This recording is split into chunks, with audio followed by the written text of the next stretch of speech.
Good morning, monsters, and welcome to Monsters on the Edge. I am your host, Barnaby. I hit go live and I hit the entrance music, and then my whole screen went out, and I had to log back in quick before the theme song was over. So it's already an adventurous, exciting start to our episode today.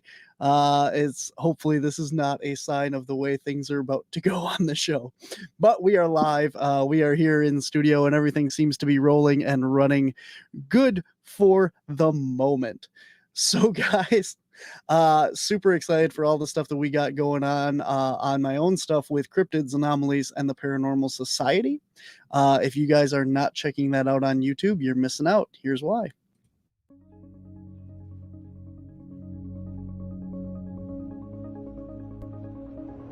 Are you interested in the paranormal, ghosts, spirits, and the metaphysical? How about Mothman, Bigfoot, and other cryptids? What about UFOs, UAPs, and other anomalous phenomenon? Then you need to check out Cryptids, Anomalies, and the Paranormal Society. We have all that and more. Watch our series, Caps Road Trip, where we travel across the U.S. in search of these phenomena, and bring you not only the history of these locations, events, and encounters, but evidence that we capture along the way. Alongside our team of researchers and investigators, you never know who will be joining in on the investigations. Are you interested in Bigfoot in Upper Michigan?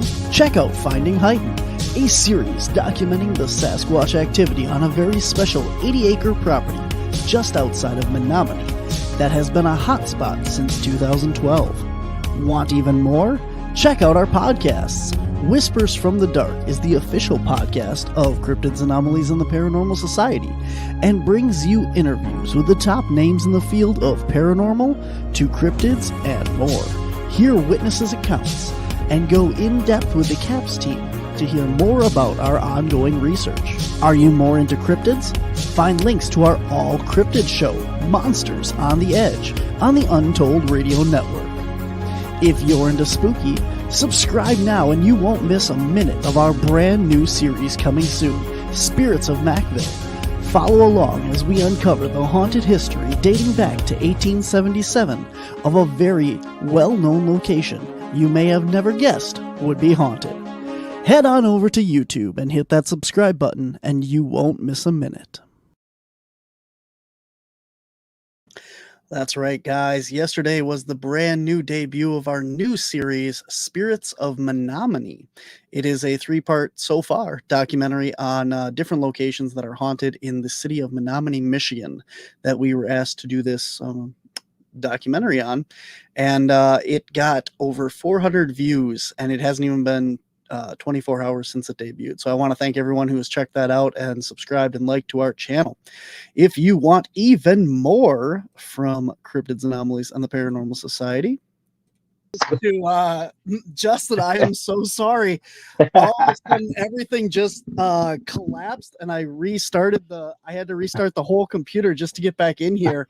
And then it wanted to do an update, and oh man, I am so sorry. So it happens. For a minute there for me, and I heard everything you said. So, man, that's the first time that this has happened, and I was so excited because we were talking before the show. I had hooked up my GoPro, and it was much better video quality and everything. And then all of a sudden, everything just hit the fan. So I don't know if it was because of the new camera or what it was, but I will work on that when I'm not live on a show, and hopefully things will go better. So, all right. So just usually it's my system that's having issues.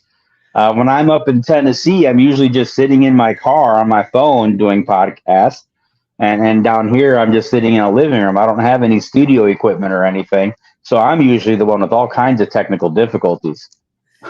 It's weird because not just this went down, my entire computer just froze.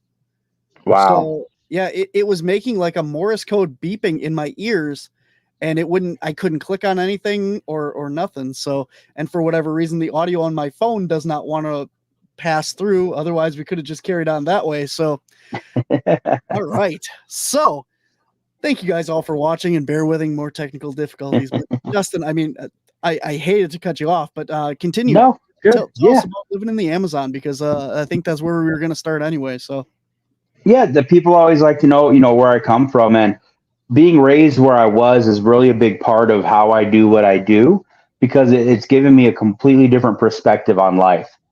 Um, I did live in South America in the Amazon till I was almost 10 years old. So a lot of my formative years were built cross culturally, as I like to say, because we did live in the middle of the Amazon, integrated with an indigenous tribe. And I grew up playing with the kids in that tribe and interacting with them, and living life in the Amazon, in the jungle, like you would see in a movie. I had spears and blowguns and little grass skirts. That's what we did. And then the fun part is, and I relate this a lot to Bigfoot research, is I could not speak their language in any real way. Like, I knew a few words, and yet every day myself and my friends were able to get out and communicate and interact all day long with no actual verbal communication. And we hear reports all the time in the Bigfoot world of, not all the time, but of kids out in the wilderness area, or families that live a rural life, where one of the kid is interacting with a juvenile Bigfoot, and they're going out and they're playing, and they talk about how they can communicate. And a lot of people don't understand how that is possible. And yet I experienced that myself growing up, interacting with native kids without speaking the language. This particular tribe that I lived with is considered pre-Stone Age. They didn't have any stone tools whatsoever. Everything was made out of wood or bone. And they had a language that was completely unknown. It was an unwritten language. They had no writing system at all. They didn't do hieroglyphs or anything like that. They had no use for it. And they were a hunter and gatherer tribe. And so they had a tribal territory, but they moved around that territory depending on their needs, whether it was food needs or whether it was medicinal items or different things like that. And they also had different clans within the tribe, and the clans were broken down into family groups. And sometimes a family group would go off by itself and do their thing. Sometimes a few families would go together. They kind of had this very interesting way they formulated their culture. And that's how I was raised, with that kind of concept. And so when I came to the States, I was completely lost for many, many years, trying to figure out how things worked up here. And so growing up like that has definitely given me a different perspective on a lot of viewpoints and a lot of things. And I kind of bring that with me into my research. I kind of have a different angle of looking at things. Wow, very interesting. What was the reason why you guys were living down there to begin with? So my parents were missionaries. Okay. They had a few different jobs while they were down there. Originally, my dad was what they called a contact missionary. His job was to go and find undiscovered native tribes. So we would hear reports of a tribe from other Indians, or from other, jungle towns that said, hey, we're getting raided by whatever. And so his job was literally to find where an undiscovered tribe might be, and then go back into that area and try and make contact with them. That was his initial job down there. Essentially, he was a modern day jungle explorer. He'd been places no other white man had ever been before. And he did that for quite some time, and had some amazing stories and adventures from there. After that, we moved to work with the tribe where I grew up with, and kind of where my memories start as a young kid, with a tribe called the Maku tribe. And then there, his job was to build relationship with them and then start learning the language. And then once you start learning the language, start figuring out how to write the language. And then once you kind of figure out how to write the language, then ultimately the goal is to be able to get a Bible translated into their language. But it's a multi-decade process. It's not just, oh, we're going to go and in a couple of years have it done. You know what I mean? We were with this tribe personally for about 8 years. And the mission had been working with this tribe about 12 years before we even got to the point where they stopped trying to kill people. I mean, that's how remote and how we're talking, and that's where I grew up. The first house I remember living in was built out in the middle of a lake on stilts because it was far enough out where the Indians couldn't shoot us with their blowguns or their spears. So that's where the women and the children would stay. And that's the house I remember very first in my life. Wow. Yeah. That's I don't even have words for that. I mean, like that is so interesting. Like, it's something that I probably would want to do, but at the same time, the transition, well, if you growing up there is one thing, you know, it was all you Correct. knew Yeah. at the time. Exactly. But now anybody trying to transition and go live like that, I mean, it is such a different world, you know, and Yeah. wow. Well, when Lee, people always talk to me, they go, "Oh man, that was so cool. That's awesome. You must have." And to me, it was like it was no different for me. It was just my life growing up. That was my normal. So to me, it wasn't all that. You know what I mean? Looking back, I can go, "Holy cow, that's amazing." Lee would like to know if your father got any of them to convert. At this point, no, they were still in the process of learning the language and being able to phonetically write it down. This was in Colombia. And so if anybody follows geopolitical news, you know, there's been huge amounts of unrest in Colombia, which is ultimately why we left the mission field in the first place. So, but when we had left, they were still working on the linguistics of the tribe.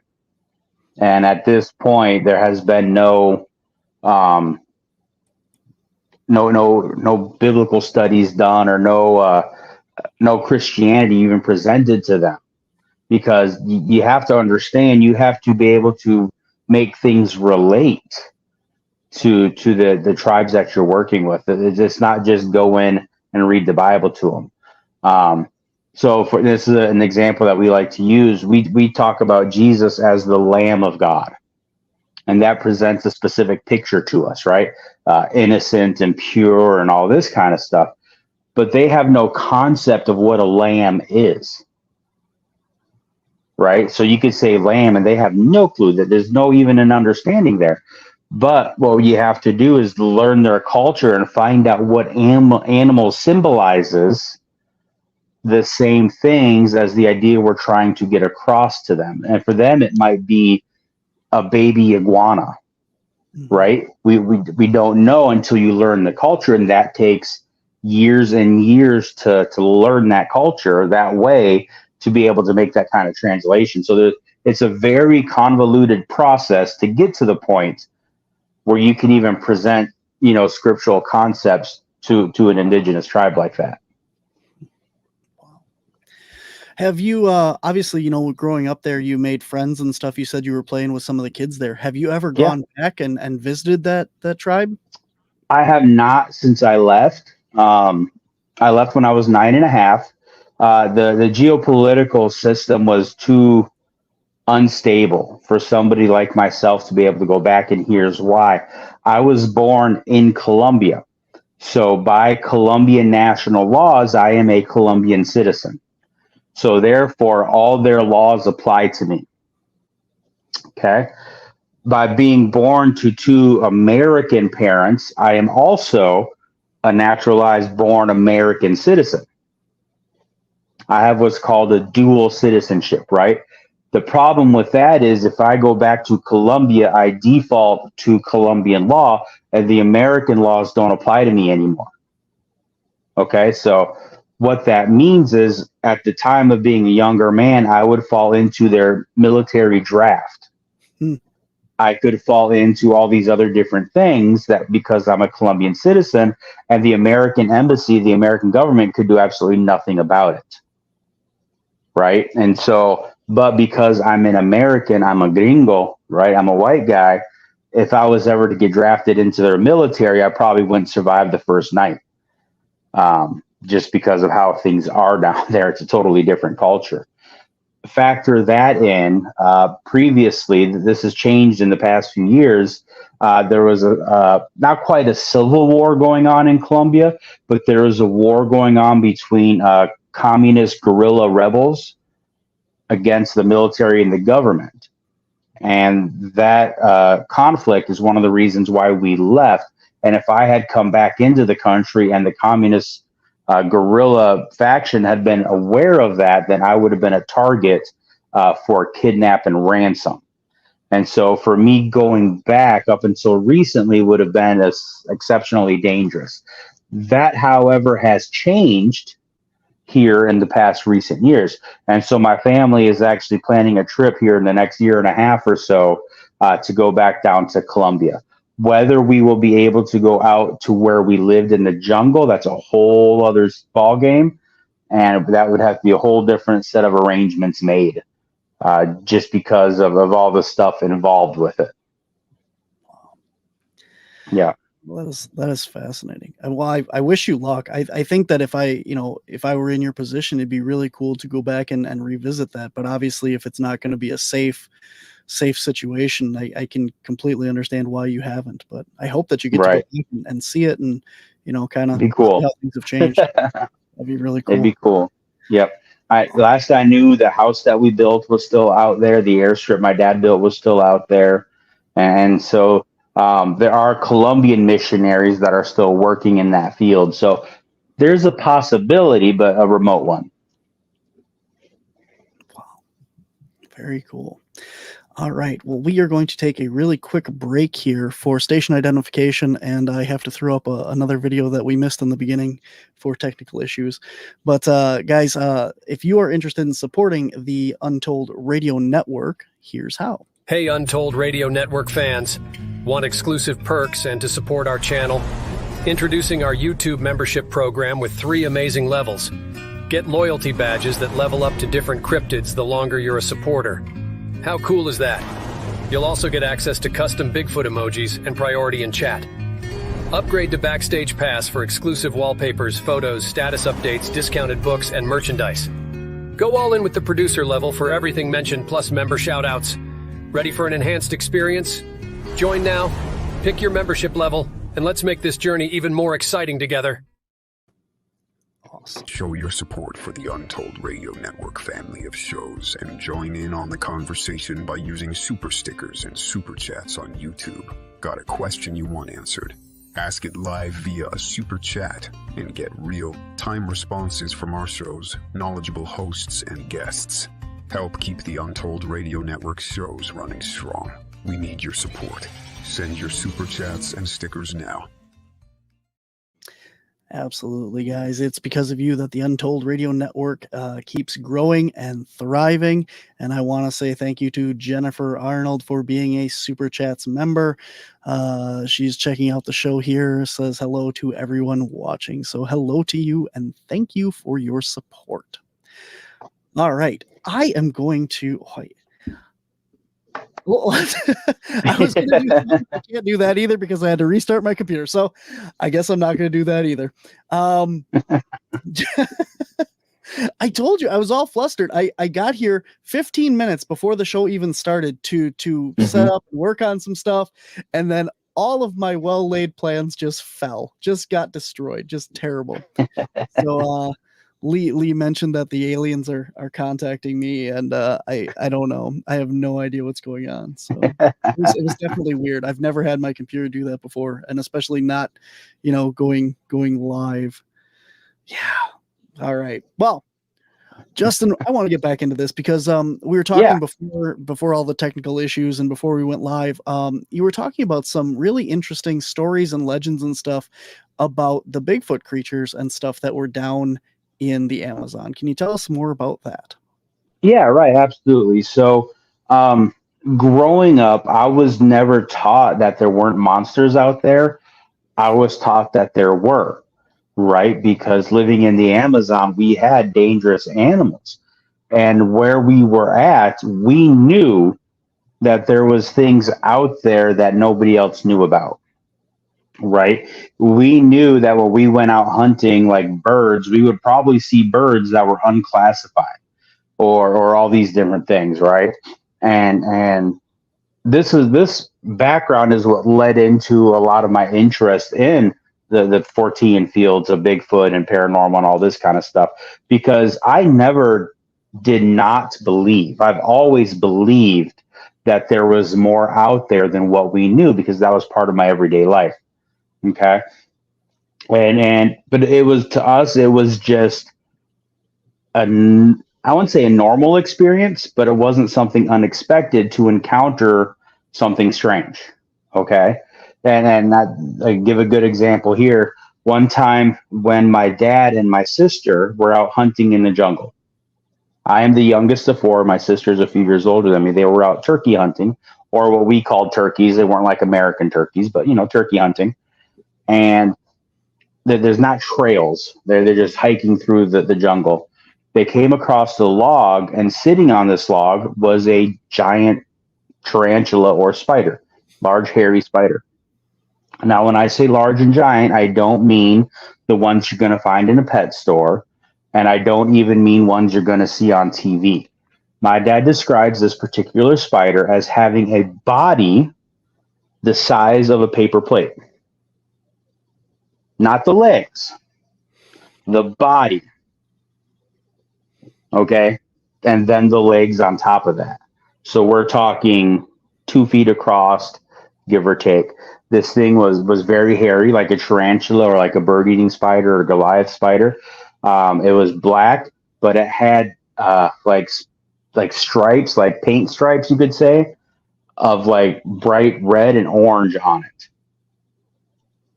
Okay. It is clearly not a recognized species of spider or tarantula. And it is larger than the accepted largest spiders and tarantulas out there. This would be a cryptid. This would be a giant spider, an unknown animal, a cryptid, something that we encountered in everyday life, And all they did was they looked at it, they admired it for its beauty, and then they took the long way around that log and left it alone, right? That's what you have to do. And so things like this were fairly commonplace, right? Some of the stuff we don't even realize the significance of it. Okay. And this is where, when I was about 15 or 16, I remembered my dad telling me the story. And so I pulled it back and I started drilling him on it. And then I kind of realized the importance of it. Back in his beginning time, when he was a contact missionary, what they would do is they would fly into like a jungle town and then get a boat and then boat in as far as they could. And then from there, they would hike into where they were going. And on one of these boat trips, it was a tributary of what he said was the San Bernardino River in Colombia in the Orinoco River Basin. And they were going around a bend in the river. And farther off down, up in the trees, in the canopy, they sighted 3 to 4. You can't remember, but it was 3 to 4 large black primates. He does not recall if they had tails or not, but he does recall that they were the size of like a 9 or 10-year-old child. He said these things were the size of chimpanzees, and they were big and bulky, and they looked muscular. And then after a few seconds of watching them, they heard the sound of the boat motor, and they took off through the trees. And he said they took off at an amazing speed, faster than any animal they'd ever seen going through the canopy, and kind of like spider monkeys, which means they were reaching out and brachiating, right? They were kind of swinging, and they just bolted. Now, to him, it was, oh, wow, that's kind of cool. I don't know what that was. It was really big. But somebody who had already started kind of researching things, I was like, Dad, you do realize there's nothing that big in South America. There are no primates that size in the South American jungle. right? The two largest species we had down there was one was called the gray woolly monkey or the Jericho monkey, and we called it Chiruko. That was a common food source for us. That was a common food source for my dad and his other missionaries while they were out on these expeditions. They know what they look like because they would watch for them to hunt them. The other largest one by weight would be the howler monkeys, specifically like a black male howler monkey, but they're built completely different. And again, it's something that my dad and his companions were very familiar with because they would encounter them regularly. They were a food source. We would see troops of them moving through the jungles. These were animals that they knew. And what they saw was completely different. Something they did not recognize in any way, shape, or form. Okay. And so to me, that's already going. My first thought was, okay, they had a sighting of what is known as the Deloy's ape. If you are familiar with the classic cryptozoological animals, you know the Deloy's ape looks like a giant spider monkey sitting on a crate. There's a black and white picture of it. A lot of people think it's a hoax. A lot of people think it's real. That was my first inclination. Now, take that idea of what they saw and fast forward to this tribe of Indians that we lived with, the Maku tribe. Eventually, once they did learn the language enough to be able to communicate, they learned of one of their stories. Now, the Maku tribe don't have a lot of legends. They don't have like spiritual animals to them. That they don't have a lot of mysticism involved in their culture. They're pretty much a reality-based culture, if that makes sense, right? And they tell of an animal that comes out at night. And if you are away from the safety of the campfire and this animal catches you, it will kill you and drain your blood. And that's how it consumes you. It was their boogeyman, right? But the description of this creature, my dad used to use a description of Taz from the Tasmanian Devil cartoon as the description, right? Now we're talking man size, so about 4 to 5 feet tall. The Indians themselves were not very tall in stature. Arms that hung down past the knees, covered in hair, walked on 2 legs. I mean, that sounds like a classic Bigfoot type creature. Mm-hmm. This creature during the day lived in hollowed out trees and holes way up in the trees in the canopy. And at night, they would come out and seek their prey. So even this tribe that was uncontacted except for a handful of people, which were the people I was there with, my dad and his other missionaries, had their own, it's a Bigfoot legend. It's the story of an upright hairy hominid that they encountered often enough where they understood some of its habits. And so now I put the two together and I go, well, there's a good possibility that whatever this creature is the same thing that my dad saw. Right. And that, as a young man, kind of just blossoming into the research of a Bigfoot and cryptids and stuff, that kind of sealed it for me. That kind of gave me I know this is real. Now I need to learn as much as I can about it. And that's what really drove my passion into all things Fortean. I don't do just Bigfoot or this or that. I'm a Fortean. Anything odd and strange and unusual, unexplainable, or things that are just not supposed to happen according to our current theories and laws, that's what I really get into. And growing up with those kinds of stories, it's that much easier for me because I never had to suspend belief. I just had to go, is this something I can believe and why? You know what I mean? I absolutely love that. I know anybody that's listened to our show in the past here has heard me say several times about Mokele Amembe and, the Himalayan creatures and stuff, where you have these people out there living day to day that have to rely on their sights, their sounds, to survive. And here you are talking about this exact thing from a firsthand perspective of living with these people and relaying the exact same thing that we've been speaking about over and over and over again on this show about these people. When you're talking about these primates up in the tree as they brachiated away and stuff like that, the first thing that popped into my head was, well, they're howler monkeys. Howler monkeys are these big black, before I did cryptozoology, I spent a lot of time traveling the US, going to all the zoos. I am very, very knowledgeable on just regular animals as well as cryptozoology and all the stuff. And I'm thinking, no, there's a lot of primates, large primates down in South America. And I love that you cut that right off before I even got a chance to make a comment on that, because you say, we know what these things are. We've seen them. We know them. And that is not it. And that speaks 100 times to what I believe on this show, that you have to listen to the natives. You have to listen to the people that are out there living and talking about this, because that's where we get the knowledge. So thank you so much for bringing that as a firsthand experience to this. Yeah, absolutely. And I'm real big on that too. One of the things I hate is when people say this whole, oh, you misinterpreted what you saw. Mm-hmm. Could that be a possibility?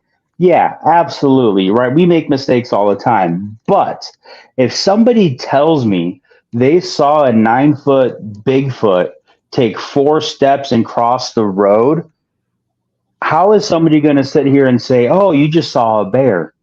Mm-hmm. Right. Most of my investigations and research and my home base now is up in the Smoky Mountains in Tennessee. And my fiance lives just over in Kentucky. So I spend a lot of time in the Appalachian Mountains and the Clinch Mountain Range. These people know what bears look like. Okay. Like, we wake up in the morning and look outside and there might be a bear in your yard. You're driving to Dairy Queen and you look over and there's a bear over there in the dumpster. Bears are part of their everyday life. They know how they move. They know what they look like when they move. They know how they look like when they run, what they look like when it's part of their everyday life. I was a manager at Margaritaville right in Gatlinburg. And one night I opened up my back door to the kitchen, and 6 inches away from me was a 400-pound black bear. And I screamed like a little girl and took off running, and he made it out and took off running. And they're part of life. And so when you have somebody from a big city in California or Texas or Detroit or Ohio or whatever and going, oh, they just saw a bear. Listen, it's ridiculous. Right. And it's the same thing. It's like, you have to realize that what people know in their everyday life. And that's exactly what you're talking about. Down there, this was everyday life for them. They knew what was around them. This was their entire universe was their jungle. And they knew what was supposed to be there and what wasn't supposed to be there. My dad, coming in as outsider, could only filter his experiences through what he knew or what he was taught, right? And a really good example of that, before my memories start, but I was still a baby, they lived in a town called Puerto Inidida on the Colombian-Venezuelan border. Okay? And it was a jungle town, not a big city or anything. It was a jungle town. And they raised some chickens for part of their sustenance, right? Well, my dad tells a story, and he always calls it a giant iguana, about 8 foot long. And it stood, when it was standing up, about 2.5 feet off the ground where his head was. And this iguana would come in and chase and catch and eat the chickens. Okay? And for starters, I'm sorry, that's not an iguana. That's not an iguana behavior. That's not how they work. But he described it as looking like an iguana, right? And he described one day where this creature had come out. He had grabbed a heavy iron pole. He describes it, as you probably understand, Barnaby, as an ice spud. Okay? For chipping out the ice in the ice fishing holes. It's a really heavy iron rod. Is the best way to describe it. Right? We're talking 5-6 feet tall, probably weighs, 10, 15 pounds for a heavy one. He picked up this big, heavy iron pole and threw it like a spear at this iguana. He hit this iguana in the head.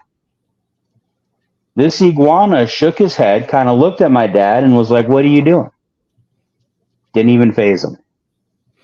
At that point, my dad said, "You can have whatever chicken you want. I'm not going to mess with you." But as somebody that knows animals, that's not an iguana. Mm-hmm. It's not. Right? The behavior doesn't match, the description doesn't, they don't get that big even in the wild. And they are not a fast predator that can catch a chicken. They're more of an ambush type predator. Yeah, they'll go after stuff, but they prefer to stay really still and have something come close enough where they can do a quick sprint and grab it. You know what I mean? They're not a long distance track star. And if you know anything about chickens, they're not going to let something get close to them without taking off running. So this thing had to be able to run down a chicken. That's not an iguana. Yeah. What was it? Don't know. So when you're talking about it standing up, was it standing on its hind legs, or was it standing on all four at 2 feet? So yeah, imagine how an iguana stands. Okay. Right, where its body is, but when it's got its upright and its head is up. That like from ground to where his head was about 2 feet. Wow. So this thing was huge. Yeah. You're talking the Komodo dragon size is what you're talking about. Yeah, that was my next thought. Is more like a not even, they're not lizards. More like that kind of a creature.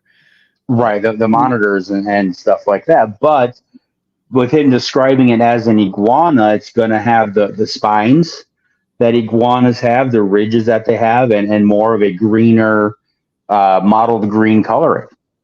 And that's where the iguana description kind of comes from. So, wonder, some of the early like chupacabra reports and stuff are kind of similar to like a giant iguana as well. Yeah, in a way, except it definitely was on 2 legs. It was bipedal. The original descriptions describe a kangaroo-like leg, but the rest of it, it was definitely reptilian. It had spines down its back. It had a wider mouth and large eyes. Yeah, I mean, there's definitely some attributes in there as well. But with my dad describing it to him in his mind for all these years, it was a big iguana. Nothing weird, nothing paranormal.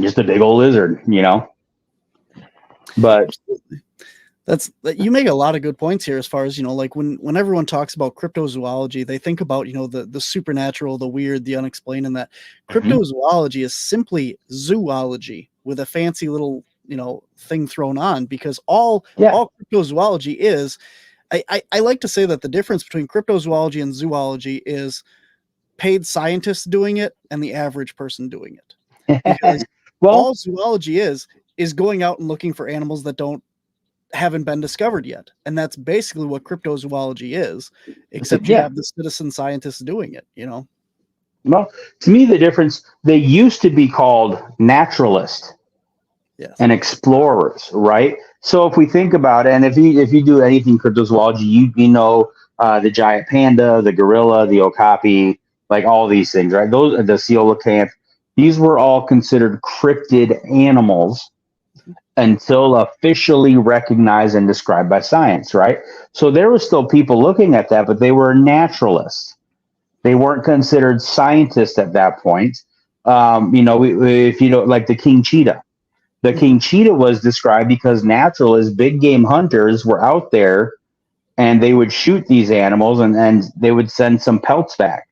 And then a real scientist, quote unquote, would describe it, and then that's when they were discovered. Same thing with the giant panda. It wasn't a scientist that discovered the giant panda. If I remember correctly, there was like 2 citizens, basically 2 naturalists that were out there doing things. And then I want to say there's a tie to Teddy Roosevelt in there, like one of his sons or something was involved in the discovery of the giant panda. But they have to acquire specimens. That's not when it's discovered. It's discovered when it can be brought back to the scientist and analyzed. And then the official word is, oh, this is a new species. And at that point, when it becomes described, it is no longer considered a cryptid. Now, a cryptid, the only thing a cryptid is an animal or a subject of interest to cryptozoology. And a cryptozoology, the whole point of zoology is that it's an animal. Mm-hmm. Not biology doesn't mean a living entity. Biology is a living entity, right? Zoology is an animal. Cryptid means hidden or unknown. And it's that simple. People like to build all this other stuff into a cryptid. Now it's become synonymous with monster, basically. But it's not. If you're looking at it scientifically, it's real animals. Any animal that is unknown to science, but rumored to exist by the local population. I mean, that right there is kind of your basic definition. Now, as we've talked about before, you have your out-of-place animals, which are considered cryptids by an extended definition.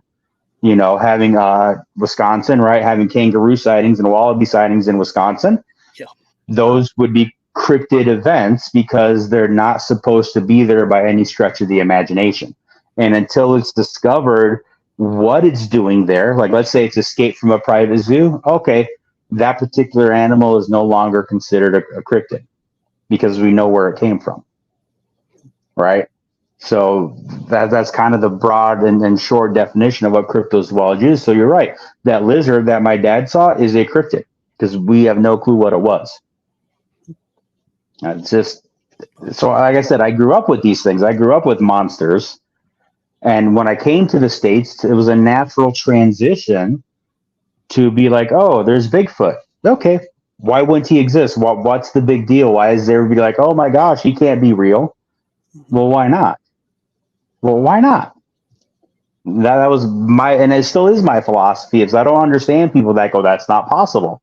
Like really? So that's extremely possible. You know? Mm-hmm. Absolutely.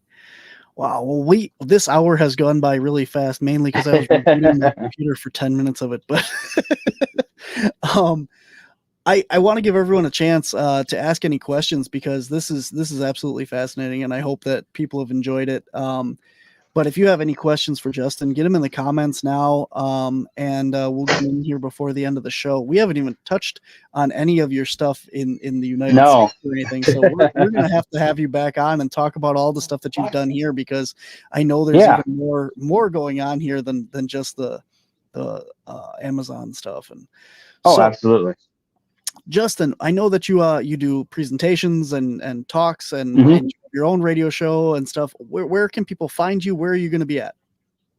The best place to find me is just on Facebook. It's just under Justin Decker. Look for me. You'll see the beard, and I'm there. Give me a friend request and say, hey, I heard you on, with Barnaby or whatever. I'm an open book. I don't decline people. I don't have 5,000, so come talk to me. I have 3 photo albums of growing up in Colombia on my Facebook photos. They're public. Y'all can go look. You can see me as a little kid with the Indians. You can see my dad's adventures, all kinds of stuff there. So if you just want to talk to me, that's the best place. I do have my podcast, which is Thursday nights live at 10 p.m. Eastern with Grizzly Chris and myself. It's Paranormal and Cryptid Rabbit Holes. You can find us on YouTube and lots of different places all over Facebook. And anywhere else you get a podcast, Spotify and all that. Apparently, we also go across there. And it's just like this, man. We just sit down and have a conversation. Usually I'll bring a guest on, or we'll talk about some of my own research that I've done, and we just have a good time. I don't have any events scheduled for 2024 yet. My health is kind of doing some weird things right now, so I haven't really scheduled anything for this upcoming year because I don't know what's going to be happening in my personal life at this point. But I'm always open to, when I can, get out and do stuff. Last year I spoke at a few different places and had some fun. I am working on putting together some more stuff, my own YouTube channel where I mostly present my own theories, my own research, and my ideas. It's not going to be a podcast like we're doing. That's with me and Grizzly, but I'm going to have my own YouTube channel, hopefully up and coming here in the next few months with just my own particular research on it. And that's about it for me. Like I said, the best place to find me is just on Facebook. Awesome. Sounds good, man. And you definitely have been on your podcast recently. If anybody's interested in that, you can go check that out. That was a couple of weeks ago, right around Christmas time. So, we had a great show. It was a very good show. And I know this is going to open another whole can of worms. So what I want is I want you to come back on the show. So for now, anytime. I want a yes or a no answer and leave it at that. Okay. Okay. Here's your question. Have you ever seen a Sasquatch? No. Oh, I was hoping it was a yes, because then that would open up this whole thing, and we could, leave it on a cliffhanger there. So, and I think the cliffhanger is, why do I believe as firmly as I do without being an experiencer? That's what we can talk about. Awesome. And I don't know if I want to click on this one or not, but what are your thoughts on the Florida aliens? I won't even get into that at this point. There is too much hype to be able to figure out the truth. Yeah. That's my thoughts on it. There's too much out there. We'll never, ever be able to really figure out the truth unless we can see something conclusive. I agree. I think that's where it's at.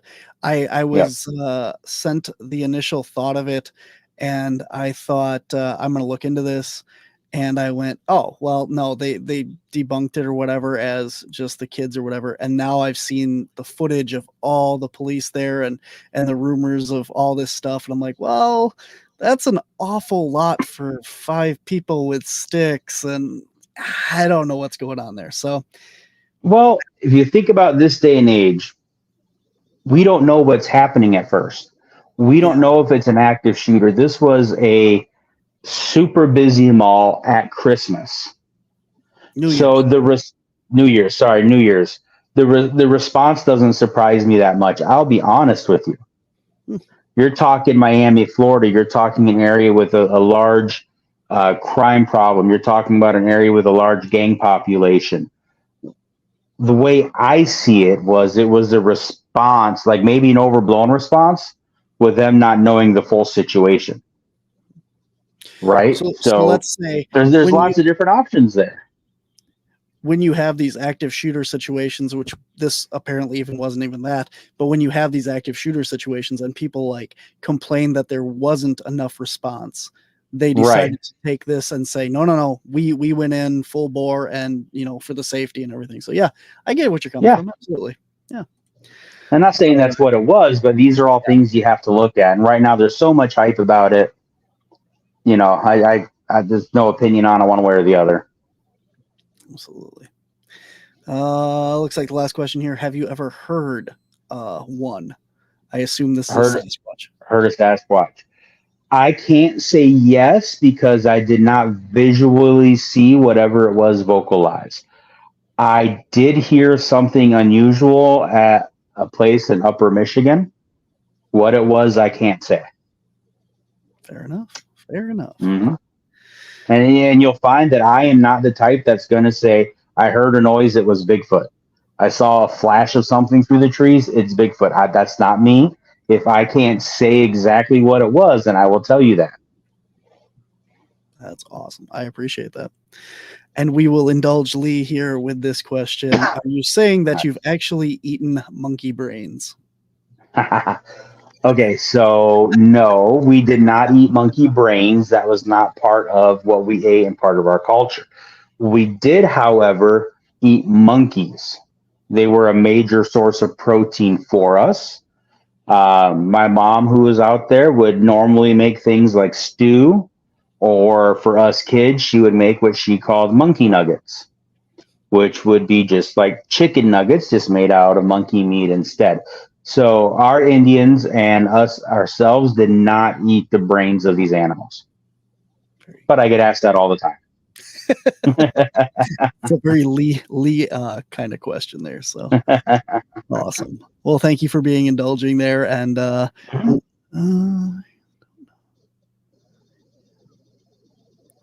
you go. Americans don't know what salvation is. We think we do, but live off the land. Balance. Starvation. Starvation. Yeah, Oh, Americans don't know what starvation is. Yeah. Well, and I mean, honestly, they weren't starving. We never starved out there. The jungle provides an abundance of everything. You just have to know how to acquire it. absolutely. And I feel that in almost any landscape that's out there. The food is there. You just have to know how to get it. That's one thing that a lot of people here in the United States have forgotten. And Yes. absolutely. Yeah. Amen to that. All right, guys. I think that is a perfect place to leave it. Monkey brains and salvation of starvation. And, yeah. All right, guys. Thank you so much for listening. Thank you to my guest, Justin, here today. Thank you for co-hosting and hosting my show for a little while for me. I appreciate it. No problem. And, you try and make the show better, and it ends up just going all wonky. So I don't know what to do there.